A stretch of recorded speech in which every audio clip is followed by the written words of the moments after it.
Assalamu alaikum warahmatullahi wabarakatuh. Hope you're doing well. So, we are continuing reading of St. Augustine's Confessions, St. Augustine of Hippo, who was one of the great doctors of the Latin Church, and he was born in Tagaste, North Africa in AD 354. Okay, we are on part 6. It's number 6, the paragraph. Let's begin. Bismillahirrahmanirrahim. It's very introspective, and we're seeing his form of spirituality. Gets us thinking about our own lives and all that good stuff. I was eager for fame and wealth and marriage, but only you derided these ambitions. They caused me to suffer the most galling difficulties, but the less you allowed me to find pleasure in anything that was not yourself, the greater I know was your goodness to me. So notice here how he says that galling difficulties, that God derided him from those ambitions. Look into my heart, O Lord, for it was your will that I should remember these things and confess them to you. Now, for us, Allah subhanahu wa ta'ala knows all things, and we need not confess in that way because Allah already knows, but I guess it's cathartic for him, right? I pray now that my soul may cling to you, for it was you who released it from the deadly snare in which it was so firmly caught. It was you who released it from the deadly snare. It was in a state of misery, and you probed its wound to the quick, pricking it on to leave all else and turn to you to be healed. To turn to you who are above all things and without whom nothing could exist. So you who are above all things, we say Allah is the Most High, exalted is He. My misery was complete, and I remember how one day you made me realize how utterly wretched I was. I was preparing a speech in praise of the Emperor, intending that it should be included a great many lies, which would certainly be applauded by an audience who knew well enough how far from the truth they were. So, preparing a speech in praise of an emperor. So he was somebody who had some access to some authorities. You see that? Great many lies. I was greatly preoccupied by this task, and my mind was feverishly busy with its harassing problems. As I walked along one of the streets in Milan, in Italy? He visited Italy. I noticed a poor beggar who must, I suppose, have had his fill of food and drink, since he was laughing and joking. Sadly, I turned to my companions and spoke to them of the pain and trouble which is caused by our own folly. My ambitions had placed a load of misery on my shoulders. So notice here, my ambitions had placed a load of misery on my shoulders. Sometimes we want something, a degree, a job, position,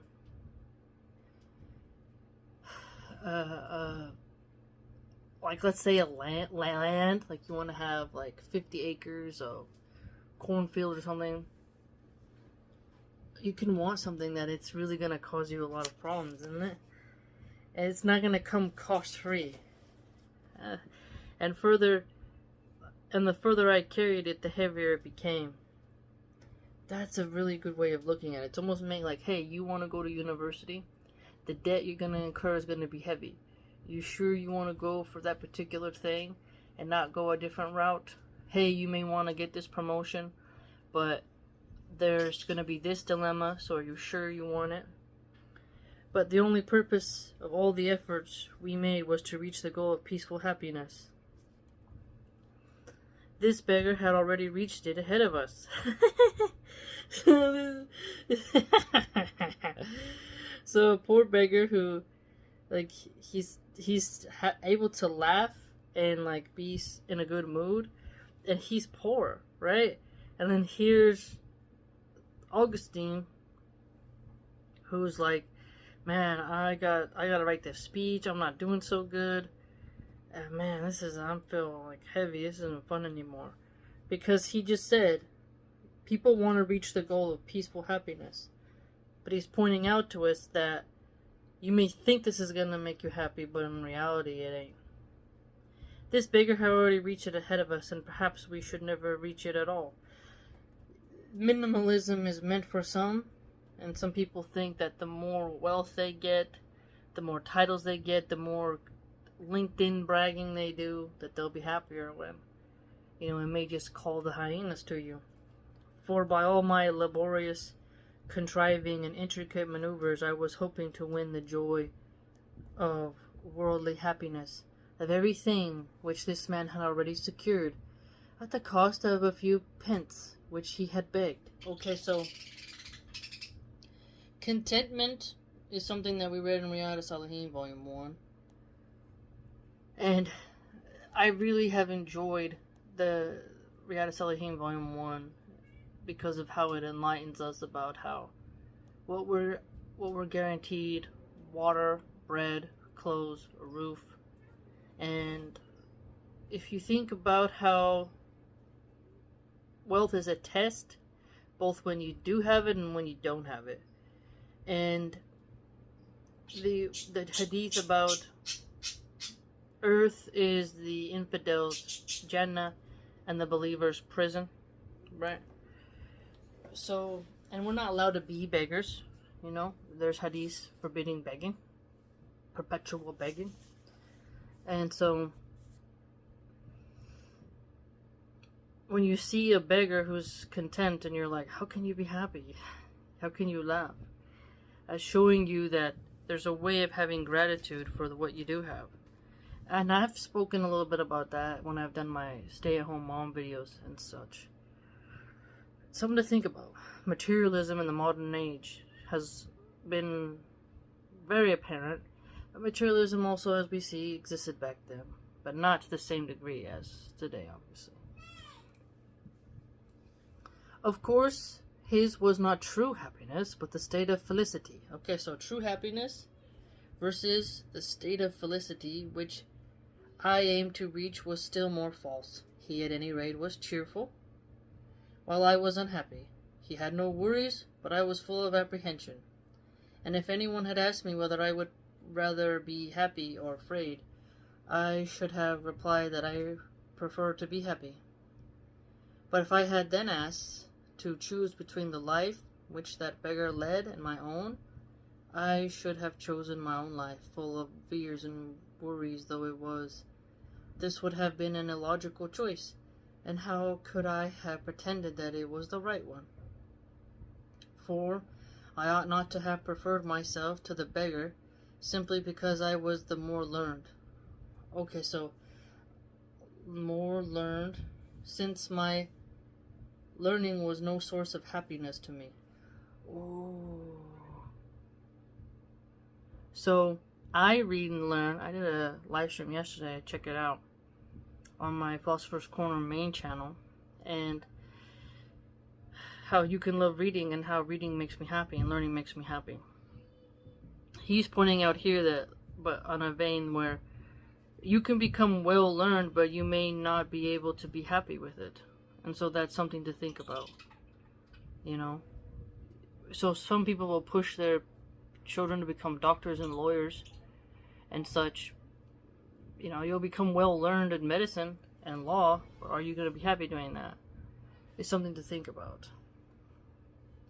My husband and the children are in the living room, but she seems, my little tot is having a tantrum. So pardon me for that, fam.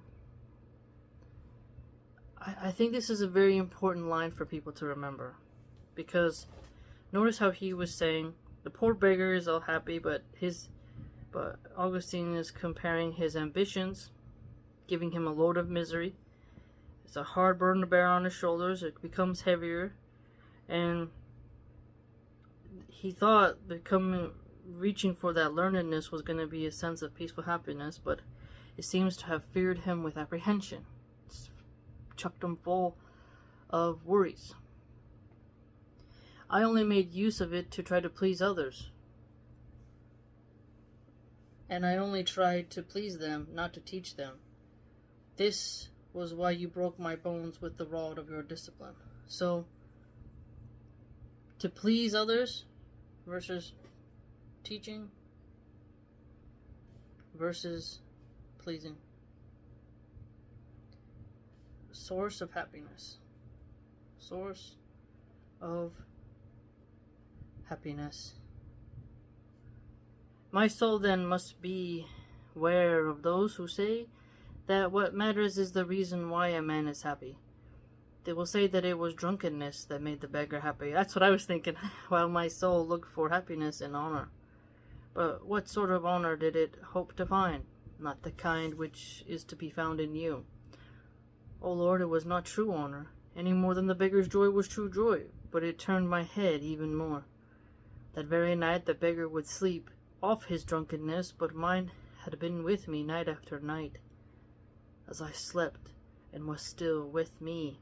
In the morning when I awoke, I would still be with me night and day after night. Now, some people forget how people say sleep it off when it comes to stress, right? My mom and my grandma did that strategy. They would get depressed and they would sleep. Don't get me wrong, a good nap helps. But like when you are a postpartum mom, you feel that pain, that sadness, but you have to keep going. And you have to stay sober, but you carry it with you. And even when you wake up the next day, it like comes back into you. It feels like it returns. And then slowly, inshallah, you get out of the gloom and you're like, wow. But then you still want more children, you know, it's fascinating. But when he's talking about it's still gonna be there, that's a potent point. Because when people are hungover, they sleep it off. Your drunkenness, you sleep, you sober up. But there is the type of worry and pain where that's not gonna go away as easy, is it? So when you choose a path, make sure you're ready for that. That's why these CEO boss babes telling you, no, don't have kids. You know, have an empty nest. Just drink and do drugs and buy stuff and you'll be totally happy. The boardroom nods will be your validation year after year. It's a sad thing. So it's important for people to hear both sides and for people to think about what's really going to fulfill them, because he mentioned here that his learning was not a source of happiness. He just made use of it to please others when he wasn't even really teaching them. Yet I know that it does not matter why a man is happy. There is a world of difference between the joy of hope that comes from faith and the shallow happiness that I was looking for. So here we see different kinds of happiness. Shallow happiness, and then happiness, the joy that comes from faith. There was a difference too between the beggar and myself. He was certainly the happier man, not only because he was flushed with cheerfulness, while I was eaten away with anxiety, but also because he had earned his wine by wishing good day to passers-by, while I was trying to feed my pride by telling lies. This is really cool introspection. This is why I like this text, because he's being honest with himself. This is why I said in the live stream I did on my main channel, go back to the ancient writers, to the vintage writers, because they were less PC and less fake. Today, ChatGPT and the LinkedIn crowd, especially the brown-nosing liberals and the grifting far-right, you will see they just repeat each other's things. They don't want to say anything too edgy when truth itself hurts sometimes. There's a nice way you can deliver it, but if you're dancing around the bush, you know, you're not going to get to the roots. So here he just told the truth. It's like that guy, he was saying, oh, good day, good day, good day, here's a coin, here's a coin. And he's pointing out like, no, I wrote this speech for the emperor. It's going to get a lot of praise in the audience, but it was all lies. So earning wealth and prestige through lies and how that rots the soul. Right. On this occasion, I told my friends much of what I felt about these things. Often by observing them, I was made aware of my own state, and I was not pleased with what I saw. This made me sad, and my misery was redoubled. And if by chance fortune smiled upon me, I was too disheartened to seize it, for it would take flight just as my hand was ready to close upon it. Wow. That one I really liked. I enjoyed that section. Now we're in number 7. This was a constant subject of gloomy talk among my circle of friends, but I used to discuss it especially with Alypius and Nebridius. Alypius came from my own town, and his people were one of the leading families. He was younger than I, and had been a student of mine both in our own town. When I first began to teach, and later on at Carthage, he was greatly attached to me because he thought that I was a good and learned man, and I was fond of him because, although he was still young, it was quite clear that he had much natural disposition to goodness. But he had been caught in the whirl of easy morals at Carthage, with its continual round of futile entertainments, and had lost his heart and his head to the games and the amphitheater. Oh, is that like gladiatorial games? At the time when he was so wrapped up in this wretched sport, I had opened my school as professor of rhetoric. Oh, so St. Augustine was a professor of rhetoric in Carthage. But because of some difference of opinion which had occurred between his father and me, he was not one of my pupils. Oh, dang. So he argued with his dad. Now he's like, you can't go be in his class anymore. I ain't gonna pay for that. I found out that he was fatally attracted by the games, and it caused me grave anxiety to think that he was likely to ruin a future which promised so well, if he had not already done so. But I had no means of offering him advice, or using any pressure to restrain him, for I could claim neither the privilege of a friend nor the right of a master. I thought that he shared his father's feelings about me, although, in fact, this was not the case, for he ignored his father's wishes, and treated me with courtesy when we met. He soon began to come and listen to some of my lectures, but he never stayed for long. I had forgotten that I might use my influence with him to prevent him from wasting his talents in this thoughtless, impetuous enthusiasm for futile pastimes. I like that. Look at that. See the language I was talking about in that video about how you can love reading? Impetuous enthusiasm.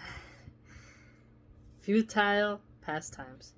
But you, O Lord, who hold the reins of all you have created, had not forgotten this man who was one day to be a bishop, and administer your sacrament to your children. You used me to set him on the right path, but so that we may recognize that it was all by your doing. So that we may recognize it was all by your doing. So we as Muslims would say, by the permission of Allah, as Allah wills, inshallah,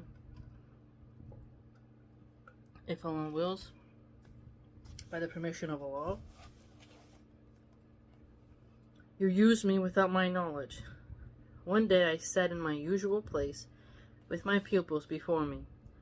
Alypius came in after greeting me politely, sat down and listened attentively to the lesson. It occurred to me that the passage which I happened to be reading could very well be explained by an illustration taken from the games in the arena. I mean, I can see the appeal of the games in the arena. Like, I'd watch. What would that feel like? You know, like, you see, especially the chariot ones. Oh, that'd be exciting. We might get to that. I mean, if you think of the movie and the books, The Hunger Games, people have this hunger for competition. MMA is a close sport. Bare buckle, not boxing. There's bare knuckle something. You're just like, whoa. Like the human strength. You like seeing it go at each other. It would appeal to the students and make my meaning clear, and it would also enable me to make a laughing stock of those who were under the spell of this insane sport. You know, my God, that I was not thinking of Alypius, who so badly needed to be cured of this mania. But he took my words to heart, thinking that I had meant the allusion to apply to him alone. Anyone else would have taken this as a good reason to be angry with me, but this conscientious young man saw in it a cause for anger with himself, and warmer affection for me. Long ago, you caused these words of yours to be inserted into your book. The wise are grateful for a remonstrance. I had not meant to rebuke him, but you use us all, whether we know it or not, for a purpose which is known to you, a purpose which is just. You made my heart and my tongue burn like coals to sear his mind, which was so full of promise, and cure it when I was sick of wasting disease. Those who have no inkling of your mercy may be silent, and offer you no word of praise, but from the depths of my heart I make a vow of your mercy. For after we had heard my words, Alypius hastened to drag himself out of the deep pitfall, into which, dazzled by the allure of pleasure, he had plunged of his own accord. By a great effort of self-control, he shook himself free of all the dirt of the arena and never went near it again. I mean, why can't he watch just a little bit? But I didn't live back then, so maybe it really was a problem. Maybe, how long you were there. But I think basketball and soccer, no offense, baseball, tennis, golf. So it was okay, kickball, move ball over there. But in the gladiatorial games, it's whoa, who's gonna live, who's gonna go, who's gonna get injured, But maybe it was starting to become like the WWF, the WWE. Maybe it was starting to become rigged and fake. And at that point, there's no reason to watch it. When I was a kid, we used to watch WWF. Stone Cold Steve Austin, The Rock. And I remember we would watch it and be like, oh! And people would be like, it's fake, it's scripted. And we kids would be like, no, it's not. And we found out, oh, it is. And then you're like, oh. What a waste of time. But then you see MMA and then you're like, yeah, it's different. Then he managed to overcome his father's reluctance to allow him to become a pupil of mine. His father gave in and granted his request. But once he had started his studies with me, he became involved in my superstitious beliefs. He particularly admired the Manichees for their ostensible continence. Now remember, he doesn't like the Manichees, which he thought quite genuine, though of course it was merely a nonsensical and deceitful method of trapping precious souls which had not learned to feel the depth of real virtue and were easily deceived by the appearance of virtue that was spurious and counterfeit. Okay, so he didn't mention much about Nebridius, but he did talk about how he worried about one of his students, had an argument with the dad, and thought that would impact the relationship with the student, but that he didn't want the student to get caught up in the games in the amphitheater, and that he should spend his time doing more learned things and not such impetuous, enthusiastic, futile pastimes. And he ended up getting that. He ended up having him there, but again, there was a catch-22 that he started getting interested in the Manichees, who St. Augustine really doesn't like. He don't like that. Number 8, but he did not abandon his career in the world, for his parents would not allow him to forget it. He went to Rome ahead of me to study law, and there, strange to relate, he became obsessed with an extraordinary craving for gladiatorial shows. At first he detested the displays and refused to attend them, but one day during the season for this cruel and bloodthirsty sport he happened to meet some friends and fellow students returning from their dinner. In a friendly way they brushed aside his resistance and stubborn protests and carried him off to the arena. Brushed aside his resistance and then stubborn protests. So cruel and bloodthirsty. So he just answered it for us. So they were still doing lethal. I remember arguing with some ignoramus on X. He was like, nobody died in the gladiatorial games. It wasn't bloodthirsty. And I was like, you're an idiot. I didn't say idiot, but I was like, no, you have no sources to support that.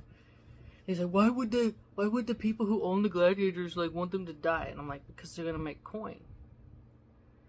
At that time, it was easy to get more and more bodies, and they had, what are they called? I don't remember what it was called. Where they trained the gladiators. There was people who would like take someone, slave, someone who went in willingly, and there was like houses, noble houses, who owned places where they trained gladiators to perform, and some gladiators were prostituted out to noble women for like to get some reported that someone would get pregnant by these gladiators. They would cuckold their senator husbands and such. It was a thing. A lot of women paid money to sleep with the gladiators. Noble women. Noble in the sense of aristocratic. Totally haram. Not good. But something about those men surviving death and taking men's lives really made women's loins flame. So that person trying to pretend that there wasn't any bloodshed in the arena is a total lie. Again, that's why it's so important to read and learn. Because if that's what the universities are trying to push now, rewriting history, then that's why you gotta stick with some older texts, because the agenda. You may drag me there bodily, he protested, but do you imagine that you can make me watch the show and give my mind to it? I shall be there, but it will be just as if I were not present, and I shall prove myself stronger than you or the games. Kind of weird friends. He did not manage to deter them by what he said, and perhaps the very reason why they took him with him was to discover whether he would be as good as his word. When they arrived at the arena, the place was seething with the lust for cruelty. Ah, yes, see? That's what I was thinking about. Like the atmosphere of how it would be. Just like, do it. There's like, he has this gladius, because that weapon that they would use a lot was called the gladius. And like that's what I said I would watch. When it's willing. Like, I don't want to see people against their will. But if someone's like, they enjoy it, I don't know how you would make it to where like if they would enjoy it. I don't want to see it as like a punishment. For example, like in The Walking Dead, Merle is at Woodbury, I think was the name, where the governor with the one eye rules. He has walkers in this sort of mini arena, and people have to like not get you. They have to fight each other, but around them are walkers who are chained, the zombies. And obviously the two people who are fighting, they don't want to be there. And Daryl, his brother Merle, is there, one of them, and they're fighting. And so that's not the kind of thing I'd want to see. But if it was voluntary, like people are choosing that, then it's like, cool. I don't know. I guess I just have a brain for that. They found seats as best as they could, and Alypius shut his eyes tightly, determined to have nothing to do with these atrocities. If only he had closed his ears well. For an incident in the fight drew a great roar from the crowd. A great roar from the crowd. and this thrilled him so deeply that he could not contain his curiosity. Ah, the thrill. A thrill so deep that your curiosity oozes out. Whatever had caused the uproar, he was confident that if he saw it, he would find it repulsive and remain master of himself. So he opened his eyes, and his soul was stabbed with a wound more deadly than any which the gladiator, whom he was so anxious to see, had received in his body. He fell, and more pitifully than the man whose fall had drawn that roar of excitement from the crowd. Okay, so he opened his eyes, and his soul, the gladiator, whom he was so anxious to see, had received in his body. He fell, and more pitifully than the man whose fall had drawn that roar of excitement from the crowd. The din had pierced his ears and forced him to open his eyes, laying his soul open to receive the wound which struck it down. This was presumption, not courage. The weakness of his soul was in relying upon itself instead of trusting you. So again, gladiators, lethal. Remember, Gaius Julius Caesar, he funded a lot of the gladiatorial games for the people. Breads and circuses, right? Something that Marx mentioned, hinting at what they did for the Romans. But recall, Niccolo Machiavelli, as we have learned, also said that the people must be occupied with festivals. Today, we do that as well.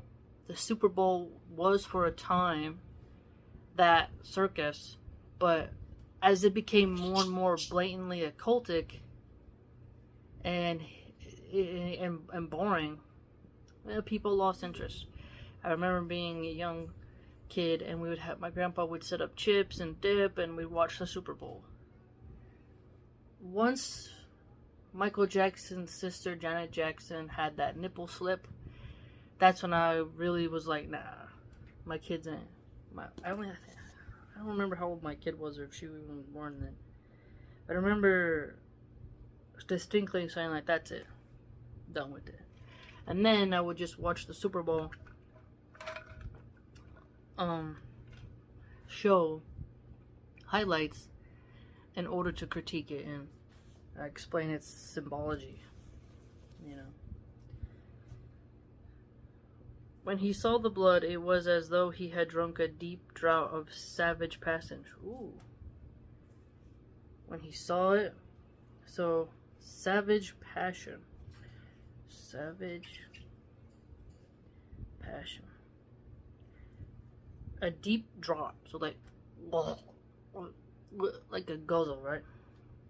Instead of turning away, he fixed his eyes upon the scene and drank in all its frenzy. See, there is exactly what I was thinking. So, like that energy is like, oh, you can see that happen at concerts in a tiny degree, where it's like the energy takes over the crowd, and the person who is the center of focus knows how to surf that crowd and milk it.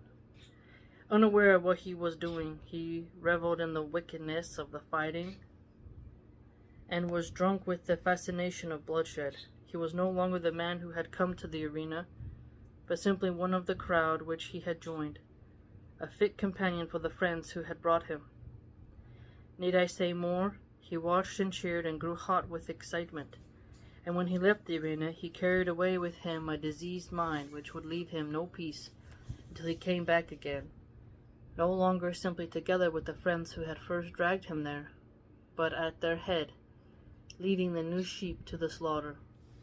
Yet you stretched out your almighty and merciful hand, O God, and rescued him from this madness. You taught him to trust in you, not in himself, but this was much later. So, Alypius, let's write his name, Alypius.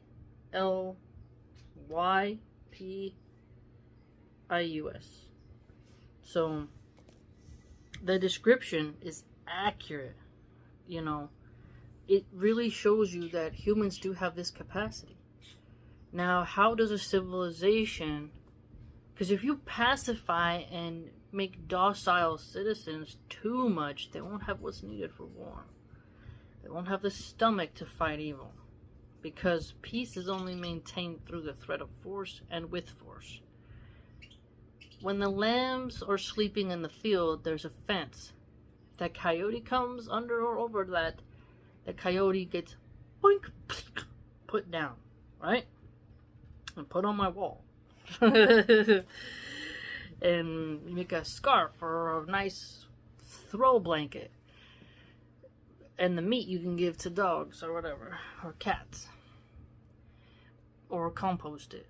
But the point is that the threat is there, even if the fence is a pretty fence. Think about it. You got a simple barbed wire fence, fox, coyote, wolf, bear, you name it, mountain lion, bobcat, cougar, comes through that.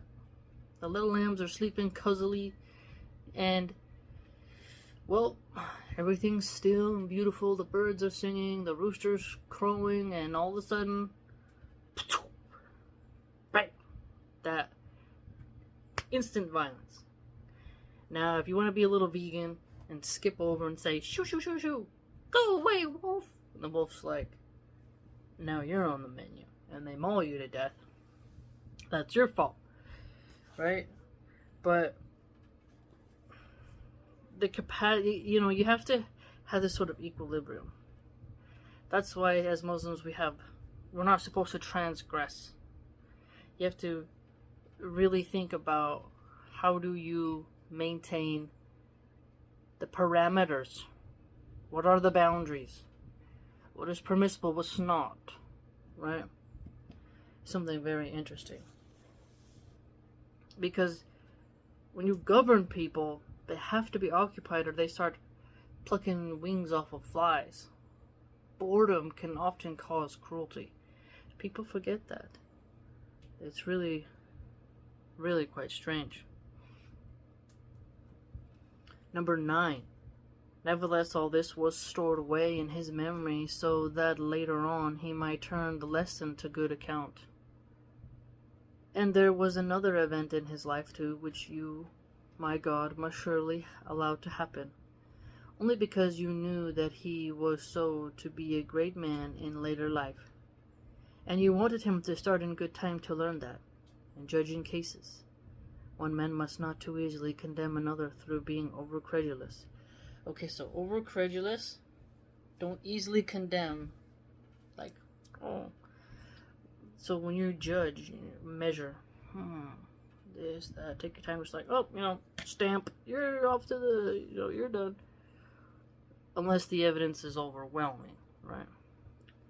While he was still studying under me at Carthage, you allowed him to be arrested as a thief by the market officers. He was in the market in the middle of the day, thinking over an exercise of the sort which is regularly given to students, a set piece which he had to recite. He was strolling alone in front of the law courts, carrying his pen and his writing tablet, when the real thief, a young student like himself, made his way, without attracting the notice of Alypius, towards the lead gratings which project over the moneylenders' shops. He carried a hatchet, which he kept out of sight, and with this he began to hack away the lead. But the moneylenders in their shops below heard the noise. Quietly they discussed what to do, and sent some men to arrest anyone they might find. At the sound of their voice, the thief dropped his hatchet and ran off, frightened that he might be caught with it in his possession. Alypius had not seen the thief arrive, but he saw him leave.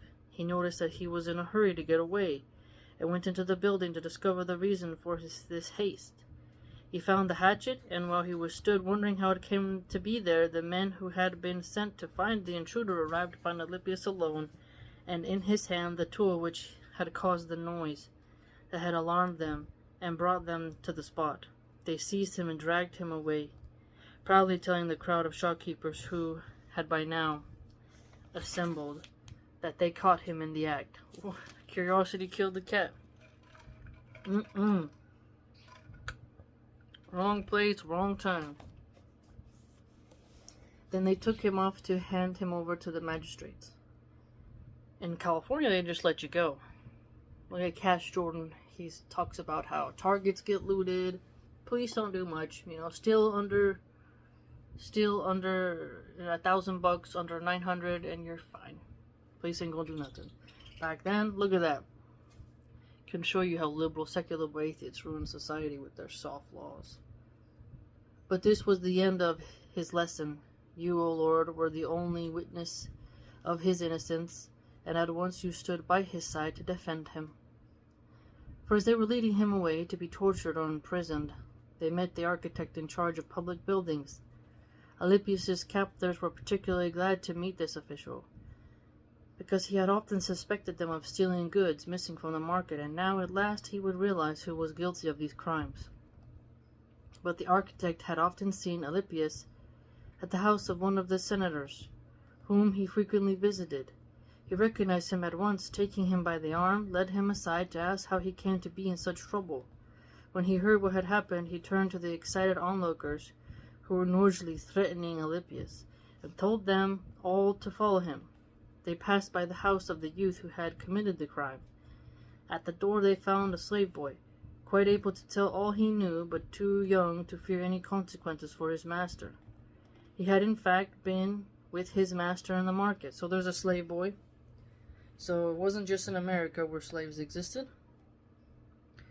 He had in fact been with his master in the market. Alypius remembered him and told the architect, who showed the hatchet to the boy and asked him whose it was.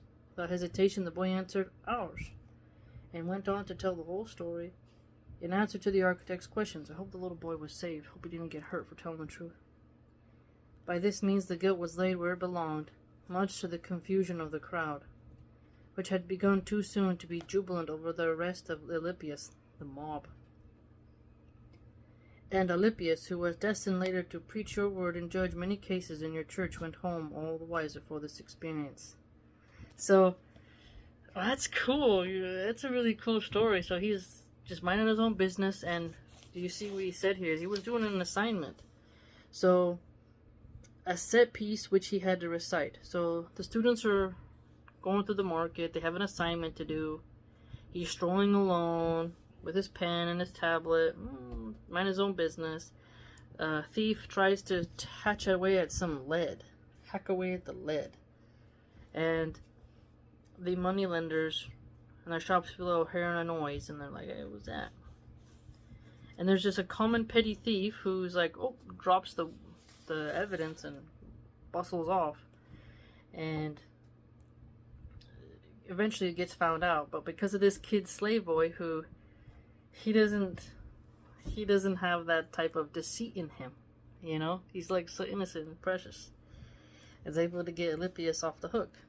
Alhamdulillah, right? And then that guy later on, because becomes some sort of a person who's able to judge stuff. So remember, he mentioned in the beginning of paragraph 9, part 9, that a man must not too easily condemn another through being overcredulous. So the guy who asked him, like, "Hey, how did you come into this trouble?" Like, he recognized him, and he's like, "Let's find out the truth." Remember that if somebody comes to us with some type of slander or some news, we have to verify it. We're told that as Muslims, that we have to verify information. And in today's time, backbiting, slander, and envy is very easy to do on social media. I've even seen people make up all kinds of stuff about me, and you can never combat all of it.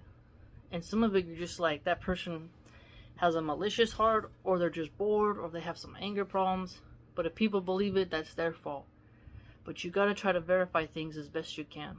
And if you can't verify it, retain it, but don't adopt it, I'd argue. Like, you'll hear people say, "Oh, so-and-so is this, so-and-so is that," and you're like, okay, who's this anon account? Who are these people? These faceless people? And some people are paid to make slander.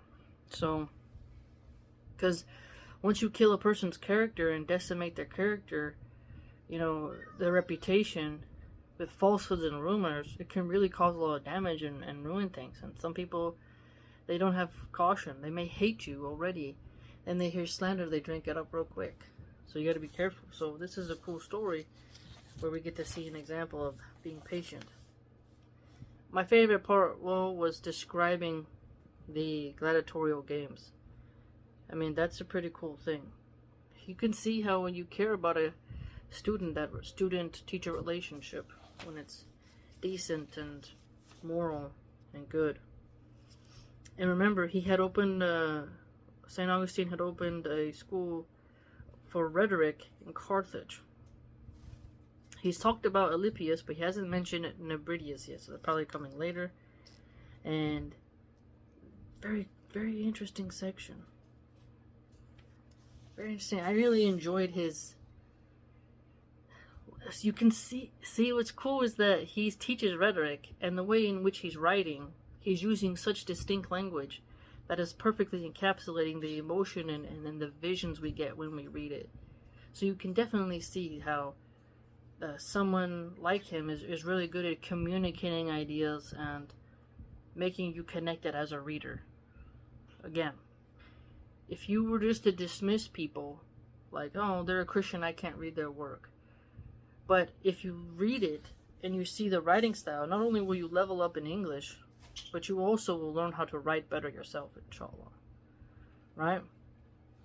Just by reading his text, it doesn't mean you become Christian, but rather a lesson in English, and a lesson in sentence formatting, and a lesson in describing your thoughts. So very productive, very productive. I hope you enjoyed. I know I did. And please like, comment, and share. If you'd like to join my blog and support my work, you can do so by going to www.subscribestar.com/MilhanArchive. Hope to see you there.